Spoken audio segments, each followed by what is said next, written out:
One, this is an exciting time because this case, the friendship case that everybody asked me about, is coming to light. And I was very much involved in it, of course, because it was in Italy.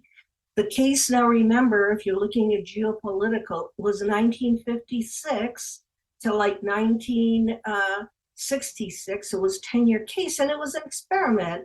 It was an experiment to see if 10 or more Italians could communicate and deal with these beings that came from, we're not sure where. I think they came from a federation. These beings were human type. They were anywhere from 3 feet to over, and there's actually a photograph of one of them. You can see it as shadow walking down the street to 10 to 15 feet. The name of the case, the name of the book is called Mass Contacts, and it was written by Stefano Brescia, who was a scientist. And Stefano, I had known him for many, many years, and they waited until most of the people that were involved in 1956 were either gone or underground, because this was a real case. Stefano even met some of these beings. These beings agreed to be, as part of an experiment, to live in Rocca Pia, which is on the Adriatic coast near Pescara, in a castle, and they were subsidized by Bruno Samaciccia. Now, Bruno had money, so he could ship huge amounts of fruits and vegetables for them to eat, modify beds, modify their lodging. And this is all attested by many, many, many people. This case is also important because if you study who was involved, and their pictures are there, it was involved with some cardinals from the Vatican, with Console Perago, that we know was involved with human type aliens. He was also involved with Adamski. So we have some personages in Italy who know this was real. What interests me is the reaction and the results of an experiment to try to keep a friendship with humans. Now, when I went to Lake Como in 2013 to interview the man that just died now, Gaspare di Lama, and he's all over the internet because every Italian interviewed him. The problem is, probably for you people, is that all the interviews are in Italian. However, Gaspare told me that he and his wife were invited to be part of this friendship group. I couldn't believe that women were involved too. She talked about it also. And they would communicate via crystal radios. And sometimes they would meet.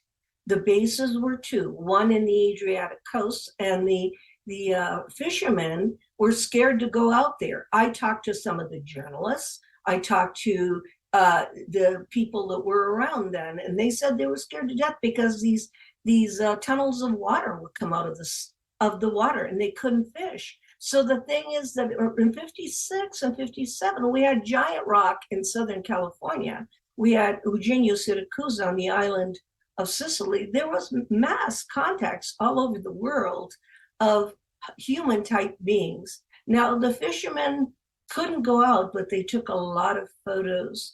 If you study the friendship case, or if you happen to get 50 years of Amicizia, which is on Amazon, you'll see some of the photos. There are also movies involved. Unfortunately, the only YouTube video that was in English was taken down.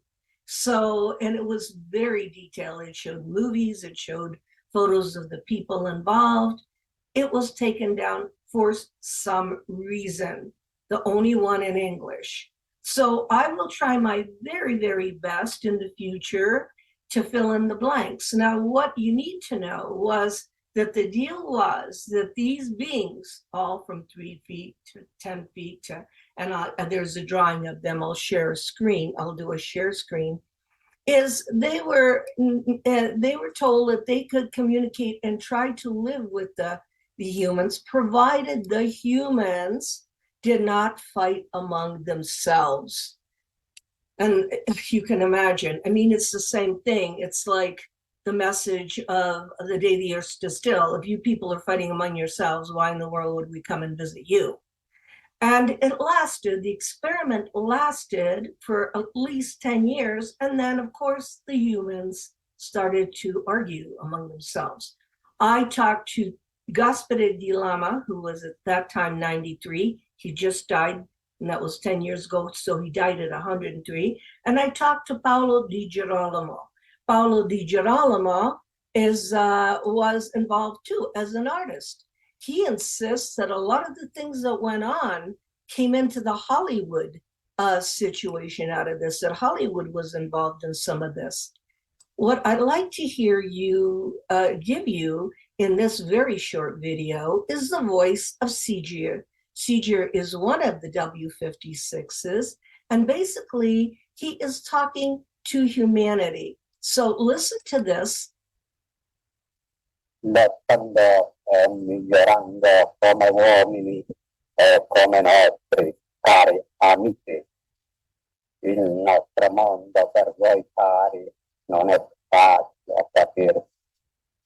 Questo è naturale, ma con l'effetto della fiducia potrete ugualmente stare vicino ai nostri cuori aperti.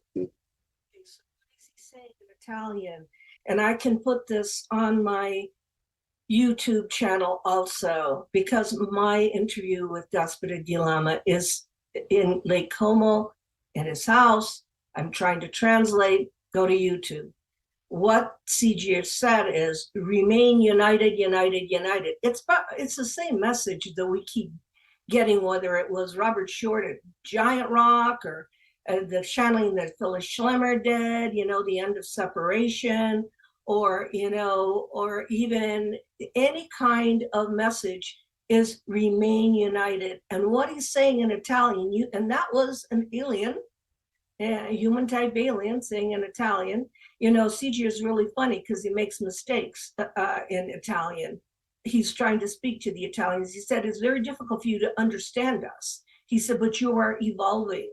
You are evolving. And what you need to do is join us, because we have you in our hearts. So it is a group of people, no matter what they look like.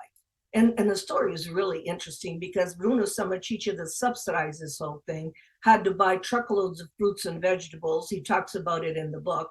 And they were teleported to the castle in Rocapia. I mean, the guy that was the driver went into a bar, and when he came out of after having his coffee, he was shocked. There's nothing in the truck.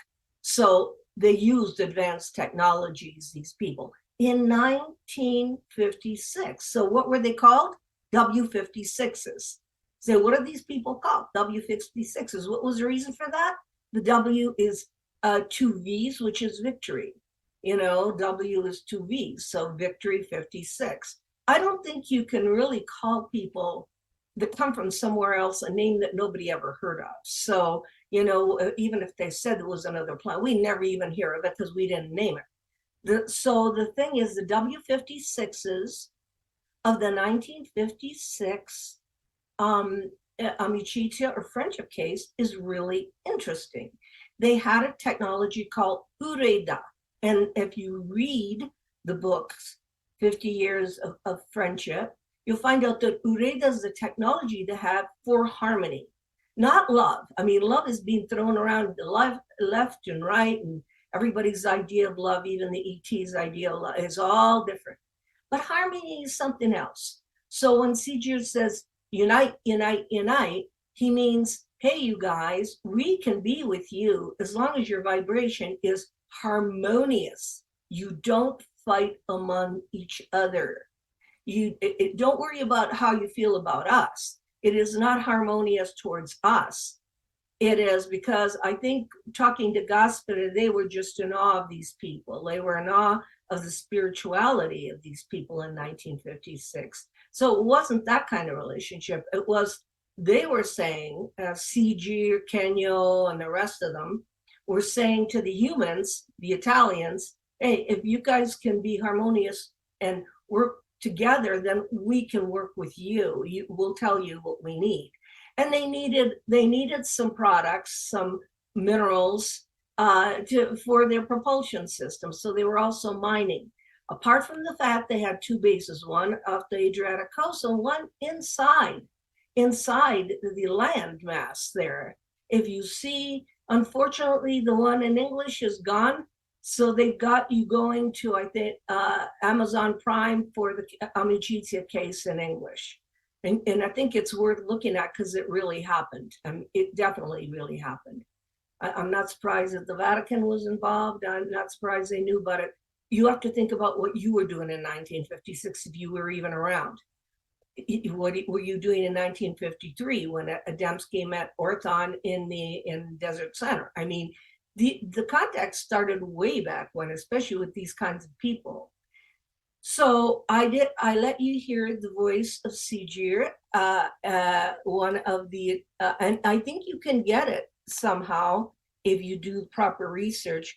I'm going to share the screen right now so that I can, look at the Amicizia folder and show you a few photos of what I did with the friendship case. Here is the book. It's very difficult to read, by Stefano Brescia. That is a real photo of one of the ETs from the friendship case. Stefano, before he died, left me everything. The only conference he ever did was Michael Sala's conference in Hawaii, and he gave me the DVDs. I have 2 voice recordings of the beings and a lot of photos that he left me. Okay, this case is the friendship case in Chile. This man I talked to because this man has already died. This is Octavio Ortiz, because they were approached by human type aliens.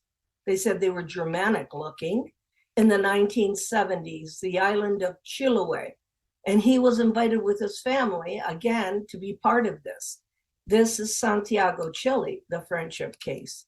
Here we go again. This is Gaspare di Lama. And all the Italian researchers really interviewed him. Here I'm interviewing him on Lake Como with his wife. It's on my YouTube channel. Very few people are going to my YouTube channel. But if you want to see what, if you want to see what he told me, and by the way, Gaspare, what he did was he translated that audio. So if you can get this and do translate, you'll find out what Sigir said. Sigir was one of the ETs. It's very, very important. Here's Gaspare on Lake Como. Everybody in the world went to interview him because they knew it was real. Here he is in Italy with other researchers. Here he is with another researcher on Lake Como. He gave out so much testimony. I'm interviewing another one of the people from the friendship case. He no longer is with us either. He was an artist. And he said that the beings used to deliver letters by letting them fall from the air. And he used to pick them up and read them. And that was his way of, here I am in Rome interviewing him in person. And that was his way of dealing with it. So, of course, I've got a tape recorder. Of course, I'm trying, everybody's interested in this case. Here I am, talking to Robert Dean about it. And here I am in Chile talking to Octavio Ortiz. The interesting part about the Chilean case, when I went to interview Octavio Ortiz, was that Octavio told me that he had a dream the night before I did the interview, and it also is on my YouTube channel, and he dreamt my face. So somebody told him I was coming. And I want to reiterate, my only job is to record this. This is the tallest of the Amicizia. This is the shortest, and these are beings from that case. Now, I would like to encourage you to go to my YouTube channel, because I not only interviewed the people from friendship, the people from Chilean friendship, I interviewed all the giant rock survivors, because I'm trying to put together messages from ETs. So may I encourage you to do the research from the original people, when I look at YouTube and everything, they say these people were abducted. They were never abducted. They were contacted. And so in the 50s, a whole bunch of contactees have a lot to give you. So please go and do the research yourself, put it in a file, and connect the dots.